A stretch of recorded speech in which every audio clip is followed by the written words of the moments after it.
आज हम ज्ञान के एक ऐसे सागर में उतर रहे हैं जिसे अक्सर अक्षय यानी कभी ना खत्म होने वाला कहा जाता है, वेद। हमारे पास जो सामग्री है वो वेद ज्ञान का अक्षय भंडार एक विस्तृत विवेचन नाम के दस्तावेज का हिस्सा है। हमारा इरादा है कि इस बातचीत के जरिए वेदों के मूल तत्व, उनकी बनावट और उनके गहरे अर्थ को समझें। हम देखेंगे कि उनकी शुरुआत कैसे हुई, उन्हें कैसे सहेजा गया, उनके प्रकार क्या हैं और हाँ, उनके अंदर दार्शनिक सोच कैसे विकसित हुई।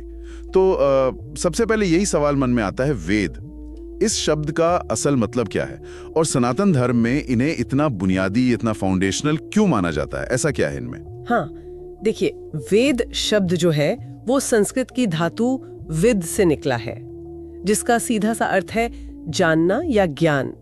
लेकिन ये कोई आम जानकारी वाला जानना नहीं है।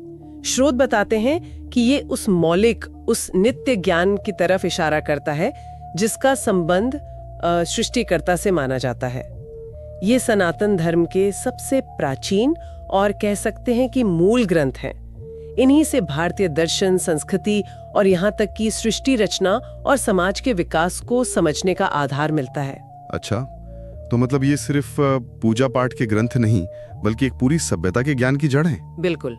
भारत के जो 6 मुख्य दर्शन हैं, जिन्हें षड दर्शन कहते हैं, न्याय, वैशेषिक, सांख्य, योग, मीमांसा और वेदांत, वो सभी अपनी बातों को सही साबित करने के लिए वेदों का ही प्रमाण देते हैं। और एक खास बात जो श्रुति में मिलती है वो ये कि वेद जीवन के 4 लक्ष्यों यानी पुरुषार्थों, धर्म, अर्थ, काम और मोक्ष का रास्ता दिखाते हैं। ये एक बड़ी बात है। ये दिखाता है कि वेद जीवन को टुकड़ों में नहीं देखते, बल्कि एक पूरी इकाई के रूप में देखते हैं, जिसमें भौतिक और आध्यात्मिक दोनों पहलू शामिल हैं। आपने कहा कि इनका संबंध सृष्टि के स्रोत से है। इसी से जुड़ा एक बहुत ही अनोखा विचार है कि वेदों को अपौरुषेय कहा जाता है, मतलब किसी इंसान ने नहीं रचा, और इन्हें श्रुति भी कहते हैं, यानी सुना हुआ। ये अपने आप में बहुत गहरा विचार है।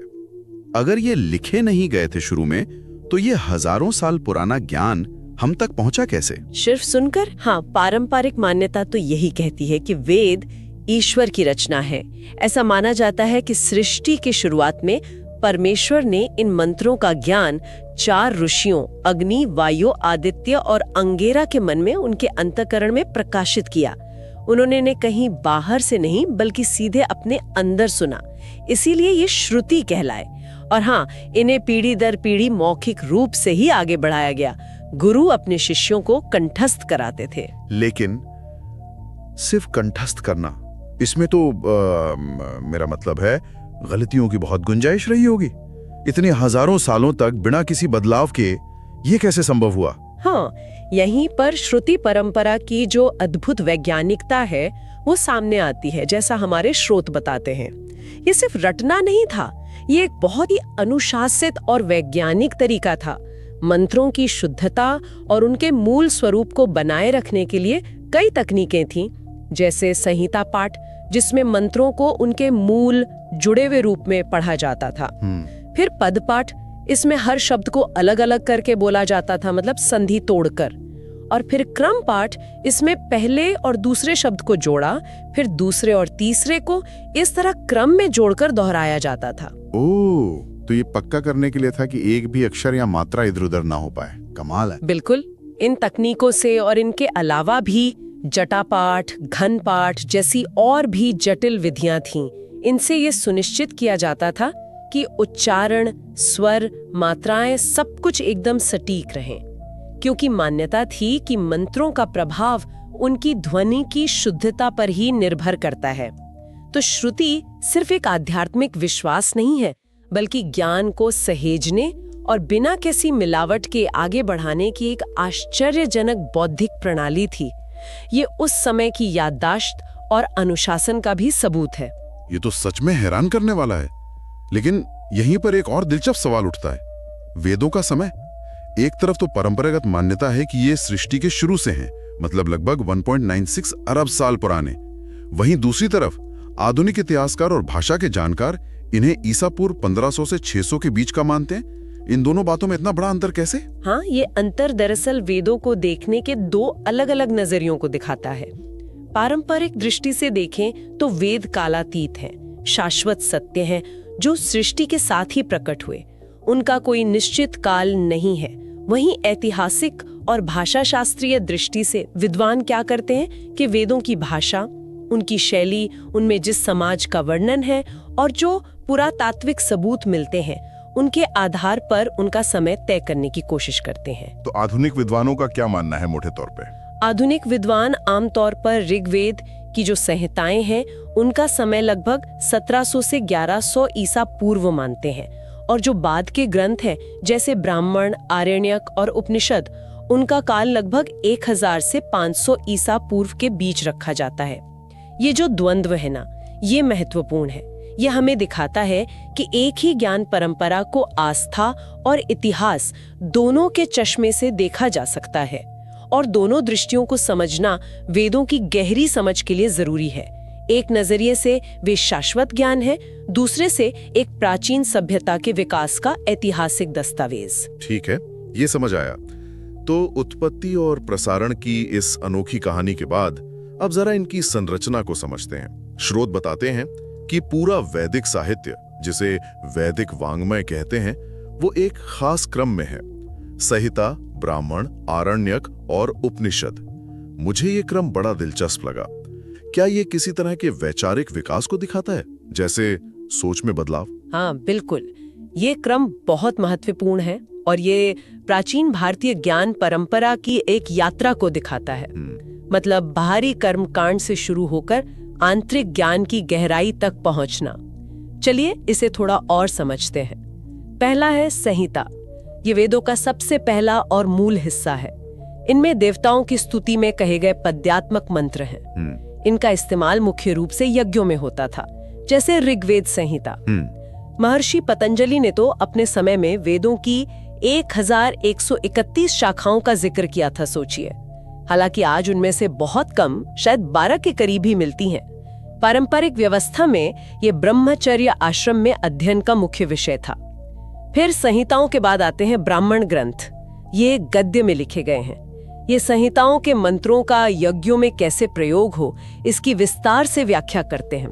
कर्मकांड, उनके पीछे की कहानियां, उनके अर्थ, ये सब समझाते हैं।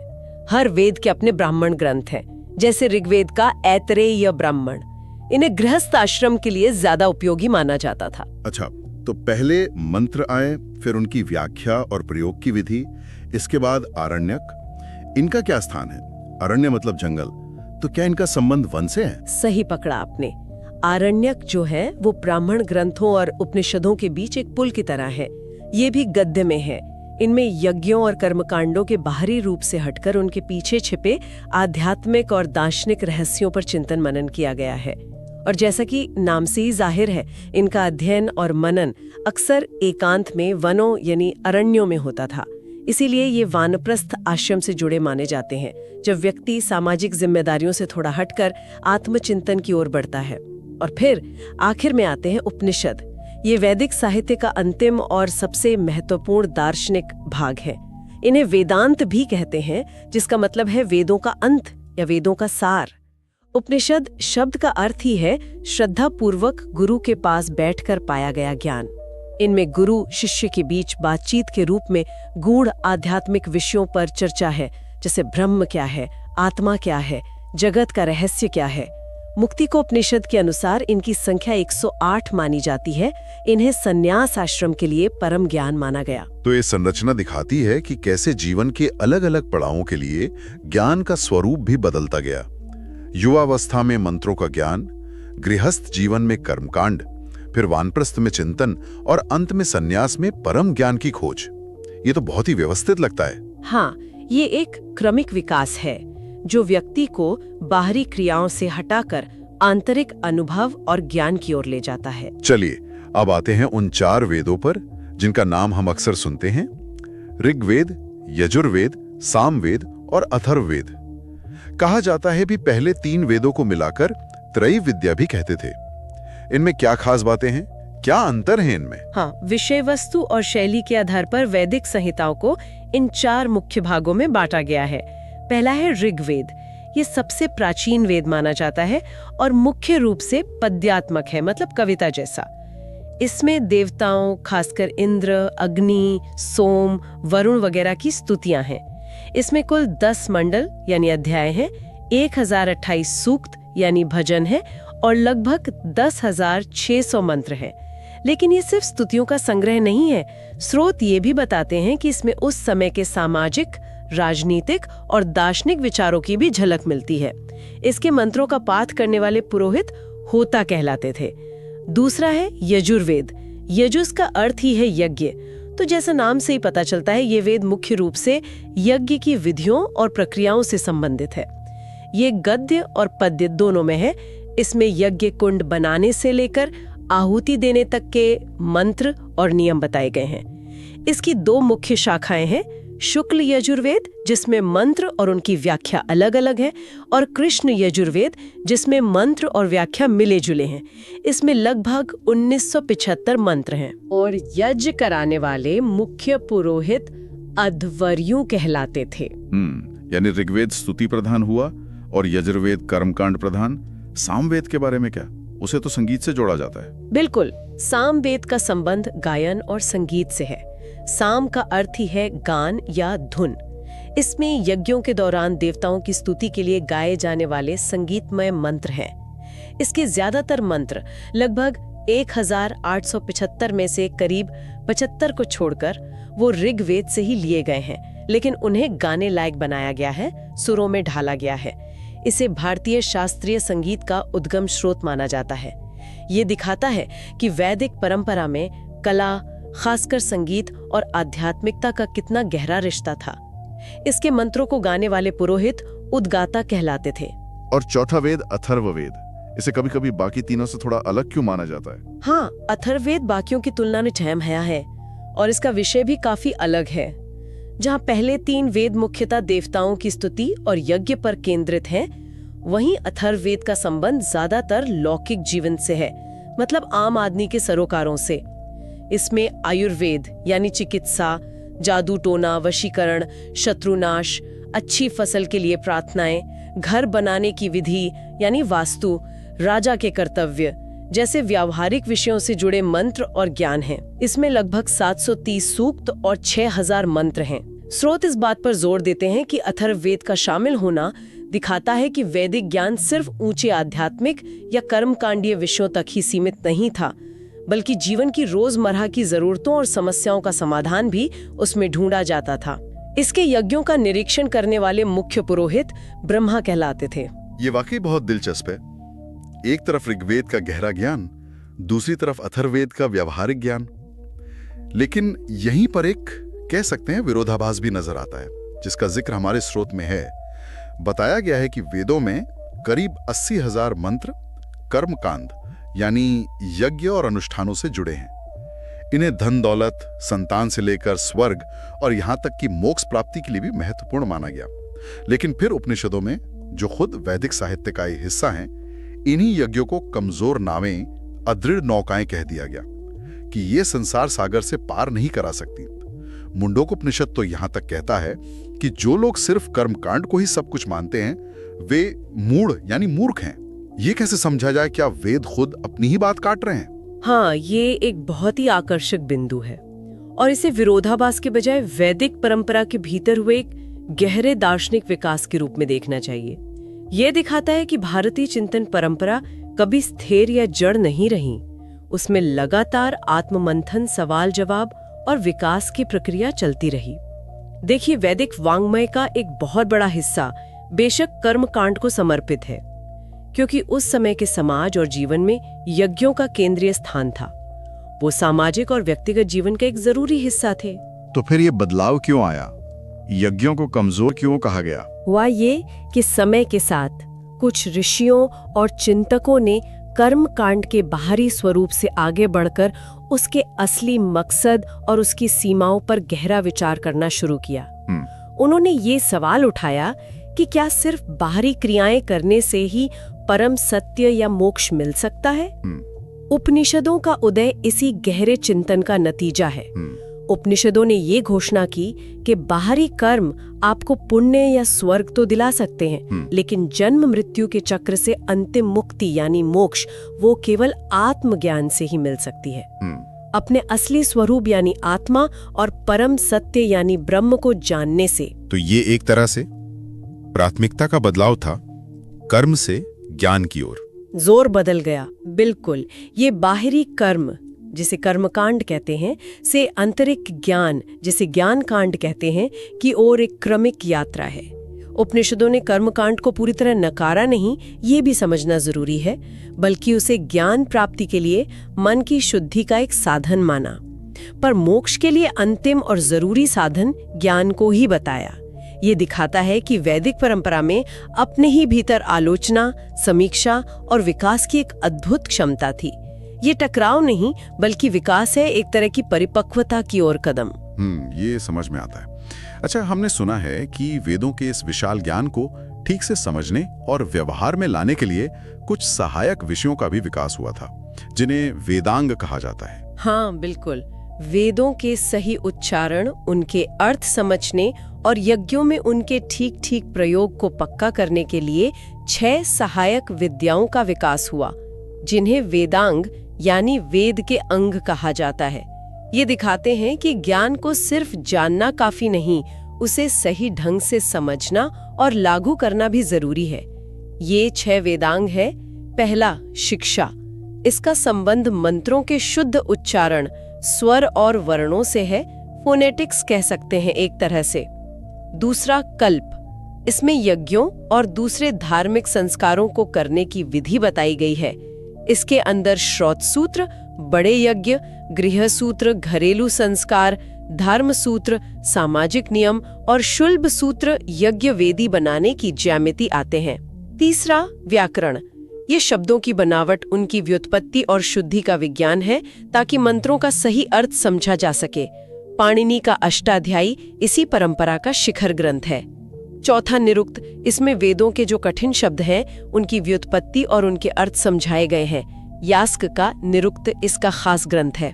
पांचवा, ये मंत्रों के पद्यात्मक ढांचे, उनकी लय और मीटर का ज्ञान है, जो उनके सही गायन के लिए जरूरी है। और छठा, ज्योतिष।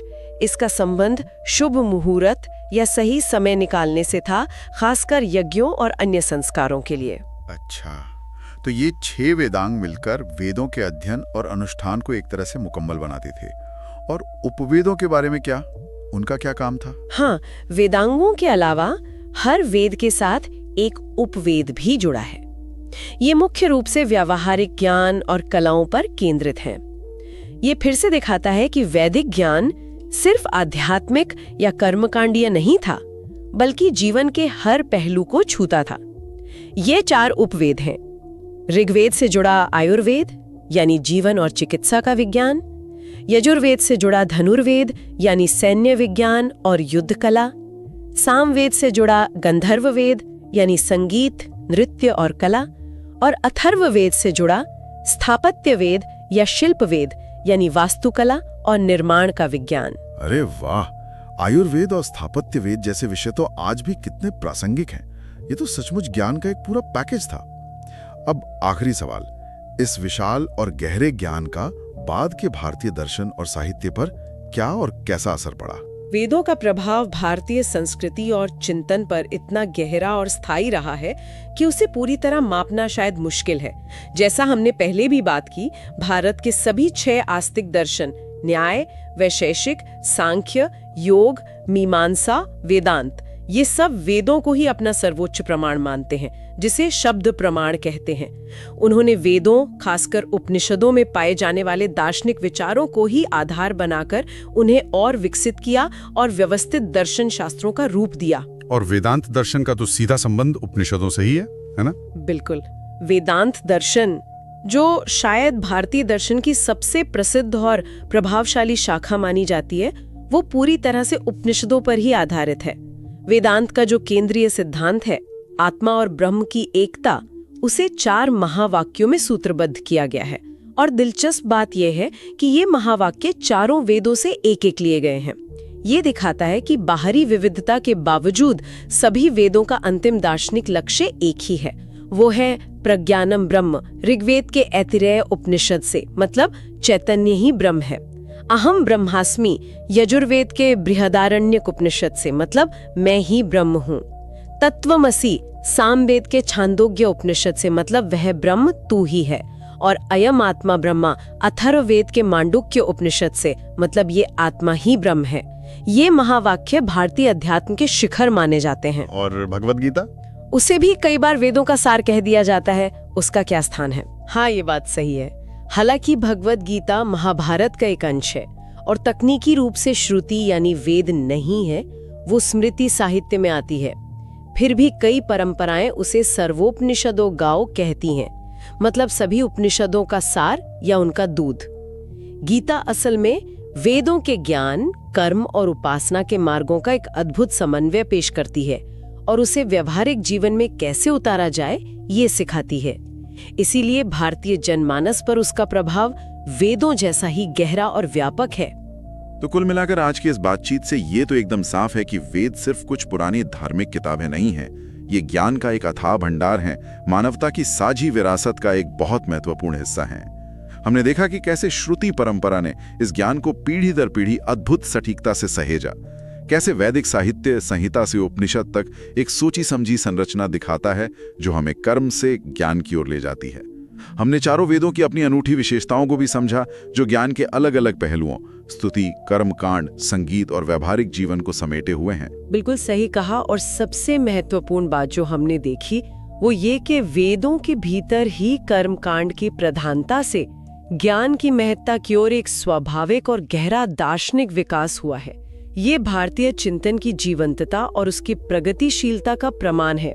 वेद आज भी हमारी संस्कृति, हमारे दर्शन और यहाँ तक कि पारंपरिक विज्ञानों के भी मूल स्रोत हैं। सत्य, अहिंसा, विश्व बंधुत्व जैसे उनके जो मूल्य हैं वो आज भी उतने ही प्रासंगिक हैं जितने तब थे। वे हमें सिखाते हैं कि ज्ञान को समग्रता में देखना चाहिए, जहां धर्म, विज्ञान, दर्शन और जीवन जीने की कला सब एक दूसरे से जुड़े हैं। वे सिर्फ अतीत का गौरवगान नहीं है, बल्कि भविष्य के लिए भी एक दिशा दे सकते हैं। और जाते जाते हमारे सुनने वालों के लिए सोचने की एक बात छोड़ जाते हैं। हमारी स्रोत सामग्री ने कर्मकांड यानी बाहरी क्रिया से ज्ञान यानी आंतरिक समझ की ओर हुए उस आंतरिक विकास पर रोशनी डाली। आज की भागदौड़ भरी जिंदगी में जहां बाहरी उपलब्धियों और भीतरी शांति के बीच अक्सर एक खींचतान रहती है, कोई व्यक्ति इस प्राचीन वैचारिक यात्रा से अपने जीवन में कर्म और ज्ञान का सही संतुलन साधने के लिए क्या प्रेरणा ले सकता है?